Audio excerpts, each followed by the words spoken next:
অসমৰ সাংস্কৃতিক জগতলৈ এইমাত্ৰ আহিল এটা অতি ডাঙৰ দুখবৰ।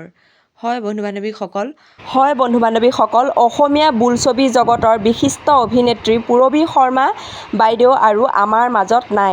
এইমাত্ৰ আহিল এই ডাঙৰ দুখবৰটো। খবৰটো শুনি সঁচাকৈ বহুত দুখ লাগিছে। আচলতে তেখেতৰ জানিব পৰা মতে গুৱাহাটীৰ এখন ব্যক্তিগত হস্পিটেলত তেওঁ শেষ নিশ্বাস ত্যাগ কৰে।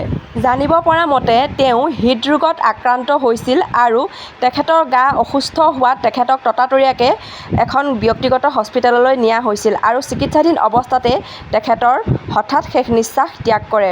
সকলোকে কন্দুৱাই তেওঁ শিল্পী সমাজক আৰু গোটেই অসমবাসীক কন্দুৱাই তেওঁ আমাৰ মাজৰ পৰা চিৰবিদায় ল'লে। সঁচাকৈ খবৰটো শুনি বহুত দুখ লাগিল আৰু ভগৱানৰ ওচৰত প্ৰাৰ্থনা কৰিছোঁ তেখেতৰ আত্মাই যাতে শান্তি পায়। তেখেত য'তেই আছে ভগৱানে তেখেতক ভালে কুশলে ৰাখক।